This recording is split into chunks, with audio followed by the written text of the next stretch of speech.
Sadələşdirilmiş vergi rüblük olaraq vergi orqanına təqdim edilən bəyannamədir.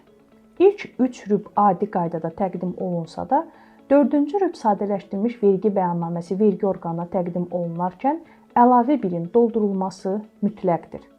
Ümumiyyətlə əlavə 1 fəaliyyət göstərən vergi ödəyicisinin debitor borcları, pul vəsaitləri, aldığı avans, gəlir, öhdəlikləri barədə məlumatları özündə əks etdirir. Və sadələşdirilmiş vergi bəyannaməsində əlavə 1-i doldurarkən diqqət olunmalı məqamlar var. Baxmayaraq ki, adından göründüyü kimi sadələşdirilmiş vergidir, sadələşdirilmiş vergi ödəyicisi növbəti illərdə mənfəət və gəlir və həmçinin ƏDV ödəyicisi olduğu halda bəzi məlumatlar onun əlavə 1-ində göstərilmədiyindən problem yaranır.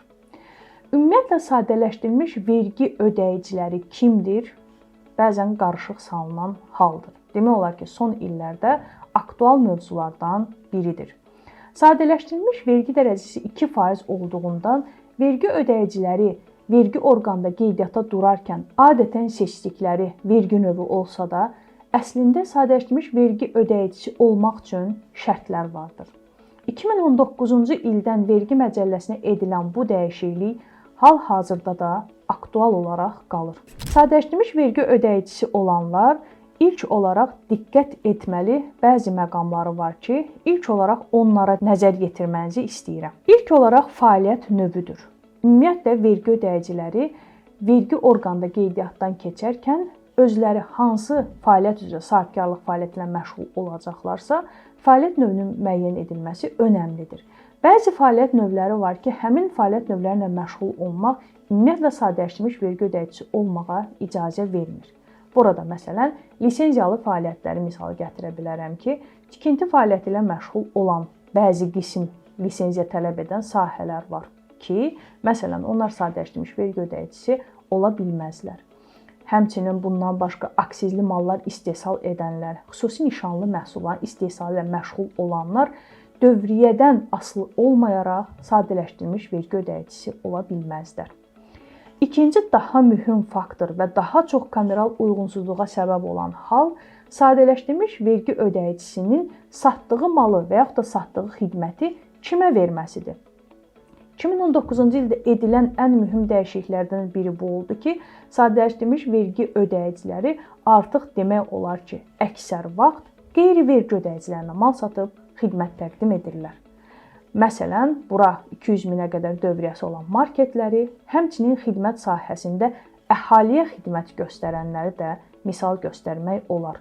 Yox, əgər ki, bir vergi ödəyicisi 200 minə qədər dövriyyəsi varsa və o digər vergi ödəyicilərinə mütəmadi olaraq xidmət verirsə, artıq o zaman onun sadələşdirilmiş vergi ödəyicisi olma hüququ yoxdur. Və burada artıq misal olaraq bu uyğunsuzluğu göstərmək istəyirəm ki, adətən sadələşdirilmiş vergi ödəyicilər bu uyğunsuzluğu alanda artıq nə edəcəklərini bilmirlər. Və bu uyğunsuzluq alma səbəbi odur ki, vergi ödəyicisinin dövriyyəsi yalnız elektron qaymə fakturalardan formalaşıb, pərakəndə olaraq nə mal, nə də xidmət təqdim etməmişdir və qaymə təqdim olunması da onun vergi ödəyicilərinə mal satıb xidmət göstərdiyinin sübutu olduğuna görə vergi orqanı bu şəkildə məktub göndərir ki, artıq siz 218.6.1 maddəsinə əsasən sadələşdirilmiş vergi ödəyicisi olmaq hüququnuz yoxdur. Müraciət edib dəyişməlisiniz. Burada digər diqqət olunmalı məqam odur ki, sadələşdirilmiş vergi ödəyicisi olan hansısa rübdə, rüblük qaymə və kassa ya posterinar və yaxud da nağd çəkildiyi aldığı vəsaitlər arasındakı nisbət. Çünki 218.6.1-ci maddəyə əsasən sadələşdirilmiş vergi ödəyiciləri rüblük dövriyyəni yalnız 30% qədər elektron qaymə təqdim edə bilərlər. Bəzən hansısa rüb bu limit pozulsa, məsələn, dövriyyənin 50%-ni qaymə və 50%-ni digər posterinar və nağd vəsaitlər təşkil edərsə, bu zaman artıq həmin rüb sadələşdirilmiş vergi ödəyici hüququnu itirmirsiniz, növbəti rübdən sadələşdirilmiş vergi ödəyicisi olursunuz. Lakin sadələşdirilmiş vergi ödəyicisinin ƏDV ödəyicisi olmağa keçid isə artıq aydan aya olur. Burada isə hər hansı bir ayda son 12 ay ərzindəki dövriyyə gəlir hansı ayda 200.000 məbləğə tamamlanırsa, növbəti aydan artıq əlavə dəyər vergisi ödəyicisi olursunuz. Lakin hansı ayda 200 min manat məbləğ keçirsinizsə, o ayda sadələşdirilmiş vergi ödəyicisi olaraq qalırsınız. İllik sadələşdirilmiş vergi bəyannaməsini təqdim etmək üçün ümumi olaraq cədvəli tərtib etmişəm və burada buna əsasən biz məlumatlarımızı dolduracağıq. Və birinci, bizə burada gəlir və xərclər hissəsi, bəlkə sizin üçün qarışıq gələ bilər ki, niyə lazımdır? Əlavə bir tərtib etmək üçün biz gəlir xərc və onun nəticəsində yaranan vergini müəyyən etməliyik və həmçinin burada bizim xalic gəlir yaranır ki, onu əlavə bir də əks etdiririk. Birinci olaraq biz satışı 12 ay üzrə təsnifləşdirməliyik. Burada gördüyünüz kimi məbləğ və məbləğ eqaimə olaraq ayırmışam. Məbləğ olanlar nağd satışdan, məbləğ eqaimə olanlar isə adından göründüyü kimi elektron qaymə ilə təqdim edilmiş xidmətlərə görədir. Və bu hissə qayməyə görə təqdim edildiyindən bəzən burada debitor olaraq qalır və onu mütləq ki, sadələşdirilmiş vergi bəyannaməsinə debitorlar hissədə göstərməliyik. Satışı müəyyən etdikdən sonra artıq görünür ki, bizim illik dövriyyə 127.410 manat olmuşdu və bunun 9 ayına görə biz artıq illik təqdim olunan 3 rüb üzrə, 1-ci, 2-ci, 3-cü rüb üzrə sadələşdirilmiş vergi bəyannamədə məlumatları köçürtmüşük və 4-cü rübü təqdim edəndə artıq əlavə olaraq da əlavə biri təqdim edib orada göstəririk. Burada ikinci önəmli məqam mallar və əsas vəsaitlərin göstərilməsidir. Bəzən sadələşdirilmiş vergi ödəyicisinin əldə etdiyi mallar və əsas vəsaitlər, xüsusən əsas vəsaitləri qeyd etmək istərdim ki, aktivlərdə göstərilmədiyindən hətta əlavə vergi hesablamalarına gətirib çıxarır. İlk olaraq malla olan uyğunsuzluğu mallarda gələn qaymələrdə çeşidləyəndə həmin o uyğunsuzluğu göstərəcəm, niyə yaranır və fərqlər, o uyğunluq necə müəyyən olunmalıdır. İkinci isə əsas vəsaitlərdir ki, sadələşdirilmiş vergi ödəyicisi növbəti illər digər vergi ödəyicisi olanda, məsələn, mənfəət vergisi ödəyicisi olanda artıq o balansındakı olan əsas vəsaitin amortizasiya xərclərini həmin vergi ödəyicisi özü fəaliyyətində xərc olaraq istifadə edə bilər və bu birbaşa onun mənfəətinə təsir göstərən amildir. Ona görə də laqeyd yanaşmayaraq sadələşdirilmiş vergi ödəyicisi olsa da onun əlavə birinin doldurulması zəruridir. Satış hissə məlumatlarını doldurduqdan sonra artıq gələn qaymələr. Gələn qaymələrdə diqqət olunmalı məqam çeşidləndikdən sonra və adətən uyğunsuzluq yaradan səbəb sadələşdirilmiş vergi ödəyicilərinin xüsusən mal satışı ilə məşğul olan sadələşdirilmiş vergi ödəyicilərində bu uyğunsuzluq yaranır. Alış olan, yəni aldıqları malların məbləğinin həcmi göstərilən satışın həcmindən böyük olur. Və 120 min, məsələn, nağd satış və 6900 qaymə ilə olub, ümumi 127 min dövriyyə satışa, məsələn, 150 min manatlıq il ərzində bizə mallara görə qaymə daxil olmuşdursa, mütləq olaraq həmin mallar üzrə daxil olma və nə qədər satılıbsa, digər hissənin qalıq kimi göstərilməsi şərtdir. Çünki heç bir vergi ödəyicisi aldığı malı o dəyərindən aşağı sataraq zərərə getməz və burada özünə vergi yaratmaz. Və mallar sətrində məlumatlar əks etdirilmədiyi halda, məsələn, 127 min dövriyyəsi olan əgər 150 min manatlıq mal alırsa və bunun barədə sadələşdirilmiş vergi bəyannaməsinin əlavə birində məlumat əks etdirmirsə, bu zaman vergi orqanı avtomatik olaraq həmin aldığı mallara görə ilin sonuna qalıq olmadığı üçün o dəyərdə satış nəzərə alaraq əlavə kameral hesablamalar apara bilər. Gələn qaymələri isə sonuna bir təyinat sütunu artırıb hər qaymənin nəyə görə daxil olduğu və ya təyinatı nə olduğunu bu cür qruplaşdıra bilərik. Qruplaşdırdıqdan sonra isə məbləğ, ƏDV və təyinata görə pivot cədvəli çıxara bilərik və orada artıq məlumatlar bizim üçün ümumiləşdirilmiş olur və əlavə zaman sərf etmədən biz məlumatlarımızı qruplaşdırırıq. Bu zaman təyinat hissəni yazırıq və malın ƏDV-siz və ƏDV məbləğini də qeyd edirik. Çünki sadələşdirilmiş vergi ödəyiciləri üçün daxil olan qaymələrin əsas və ƏDV məbləğləri ilə birlikdə onlar üçün maya dəyəri sayılır və yaxud da xərc olaraq hesablanır. Digər qruplaşdırılmalı olan hissəmiz əmək haqqı hissəsidir. Əmək haqqı hissəsində hesablanmış əmək haqqı, yəni gross daxilində vergi və işçidən tutulan məcburi dövlət sosial sığorta haqqı, işsizlikdən və icbari tibbi sığorta haqqı məbləğləri, həmçinin işə götürən tərəfindən olan hissələrin cəmini əks etdiririk. Və bank məlumatlarını qoyub, bank məlumatlarını da eynən qaymədəki kimi qruplaşdırırıq. Bankda bizim üçün bank xidməti, sadələşdirilmiş vergi və s. bu kimi hallar ola bilir ki, onları da orada əksini tapır ki, o məlumatları özümüz üçün götürürük. Əlimizdə olan bu məlumatlara əsasən sadələşdirilmiş vergi bəyannaməsini tərtib edək. Gəlir və xərc hissə bizim üçün sadələşdirilmiş vergi bəyannaməsində əks olunmur, lakin əlavə birə təsir qoyduğundan və əlavə bir onun əsasında formalaşdığından bizim üçün o hissəni qurmaq zəruridir. İlk olaraq satış hissədir ki, 120.510 manat və bunun hansı hissəsinin banka və hansı hissəsinin kassaya nağd şəkildə gəlməsi kassa zetində görünür. Nağdsız və nağd əməliyyatların cəmi olaraq qruplaşdırılır və onların daxil olan məbləğin hamısı sadələşmiş vergi bəyannaməsində pul vəsaitlərində öz əksini tapır. Göründüyü kimi satışdan 120.510 manat mənə nağd və ya nağdsız hissədən daxil olmuşdur. Elektron qaymə üzrə 6.900 manat qaymə təqdim olunmuş, lakin bunun hansı hissəsinin gəlməsini isə biz bankdan görə bilərik. Təxmin eləyək ki, 2 ay üzrə bizə qayməyə görə ödəniş daxil olmuşdur. Digər hissə isə nəzarət kassa aparatına vurulduğuna görə bu hissənin hamısı təbii ki, bizə daxil olub. Ona görə 120.510 manat bizim üçün gəlirlər olacaq və digər tərəfdən isə bizim üçün həmin hissə pul vəsaitlərində öz əksini tapacaqdır. Satışı sadələşdirilmiş vergi bəyannaməsinin əlavə birində əks etdirdikdən sonra artıq gələn qaymələrə görə o hissələri vergi bəyannaməsində əks etdirməyə başlayırıq. Burada gördüyünüz kimi əsas vəsaitlər alınmış, mallar alınmış, reklam xidməti və vergi bəyannaməsi xidməti alınmışdır. Və bu hissələri biz sadələşdirilmiş vergi bəyannaməsində necə əks etdirək? Əsas vəsait avadanlıq və əsas vəsait digər sadələşdirilmiş vergi bəyannaməsində də mənfəət və gəlir vergisi bəyannaməsində olduğu kimi əsas vəsaitlər kateqoriya üzrə qruplaşdırılır.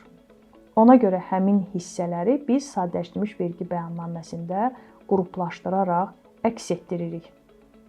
Gördüyünüz kimi avadanlıqlar üzrə 43.664 manat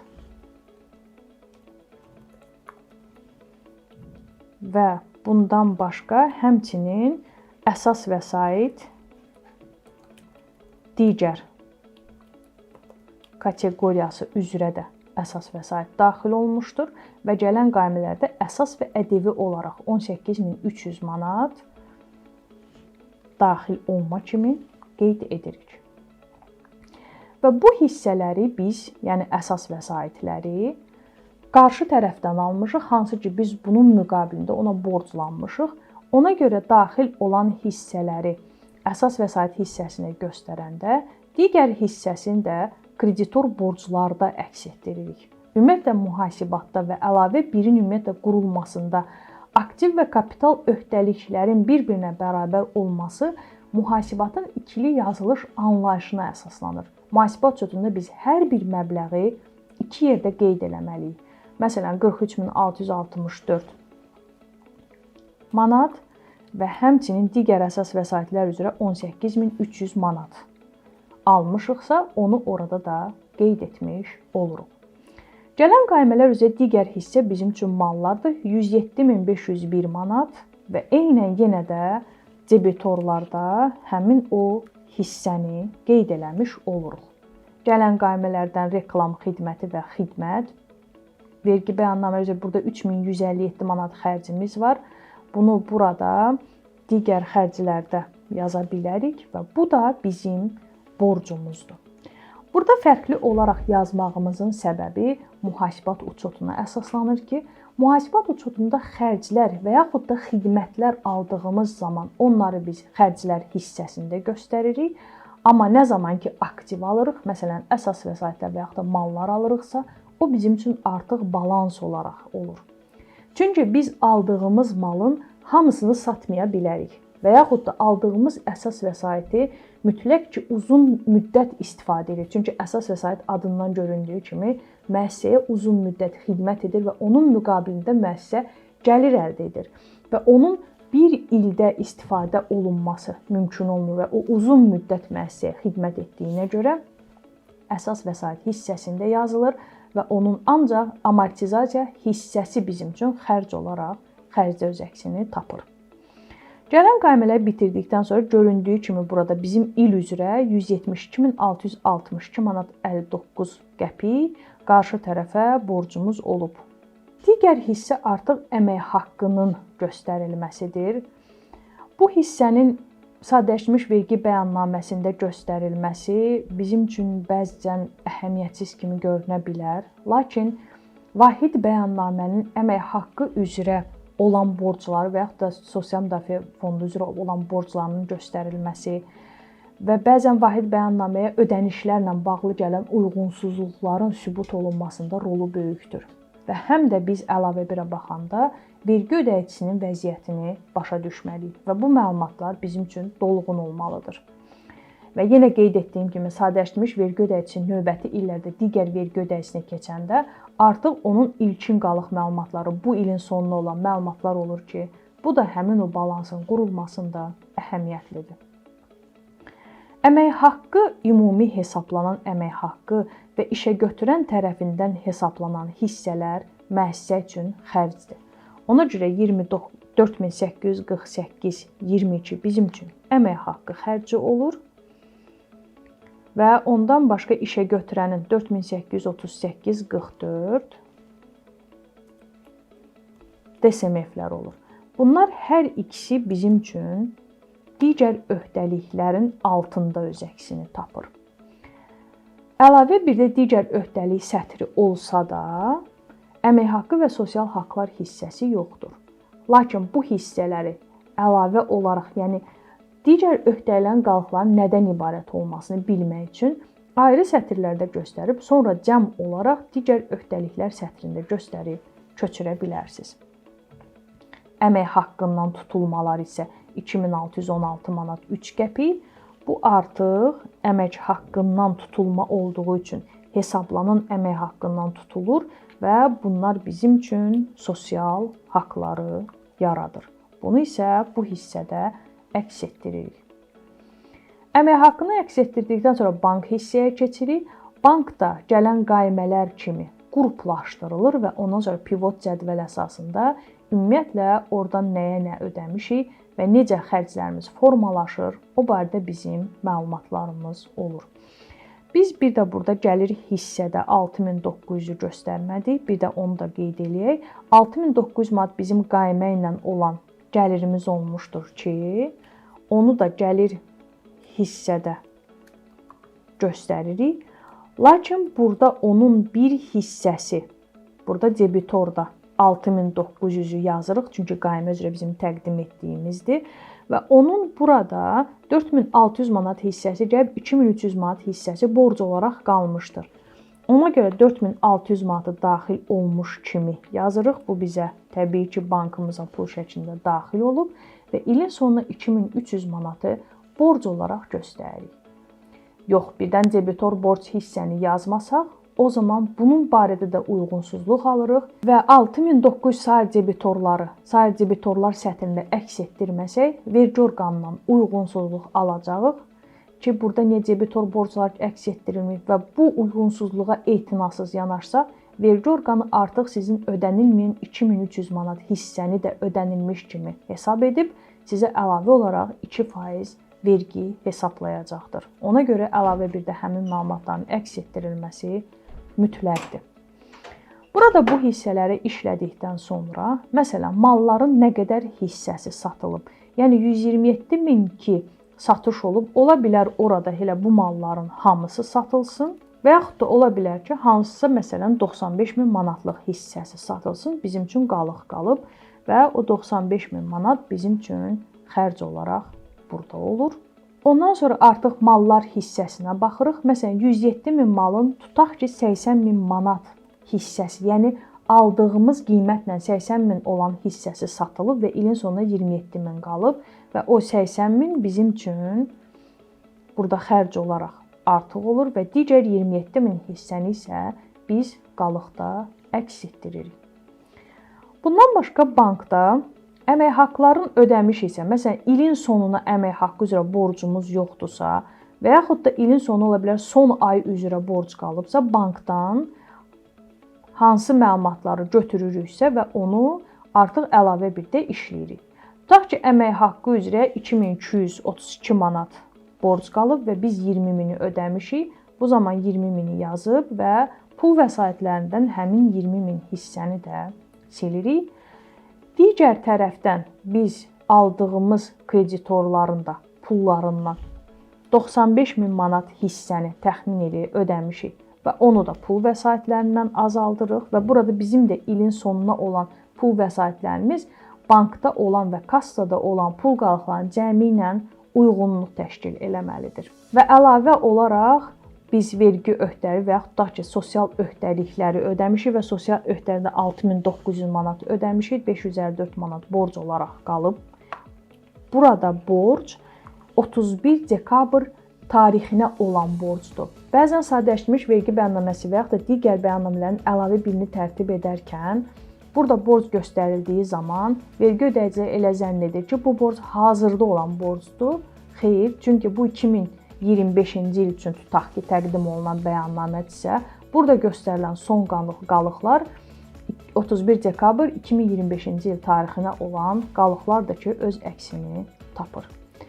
Bundan başqa göründüyü kimi bu vergi ödəyicisinin qədər qazandığı mənfəət olub. Yəni bu mənfəəti rahat şəkildə dividend kimi, əgər hüquqi şəxsə dividend kimi götürə bilər və 200 minə qədər dövriyyəsi olduğuna görə burada vergi öhdəliyi yaranmır və yaxud da fərdi sahibkar kimi ödəyə bilər. Tutaq ki, 8000 manatı da fərdi sahibkar özü üçün götürmüşdü. Bu zaman o hissəni də burada yazıb azaldırıq və burada bizim üçün 10 min hələ də gəlirimiz olaraq qalır ki, onu növbəti illərdə istifadə edə bilərik. Sadələşdirilmiş vergi bəyannaməsinin təqdim olunmasında detalları, demək olar ki, əlavə bir də hansı detalları yazmalıyıq və nələrə diqqət etməliyik ki, bizim üçün kameral uyğunsuzluq yaranmasın və yaxud da kameral uyğunsuzluq yaranan zaman artıq bizim üçün bu hansı hissənin düzgün əks olunmamasının göstəricisidir ki, o nöqtələrə diqqət etməyinizi tövsiyə edirəm.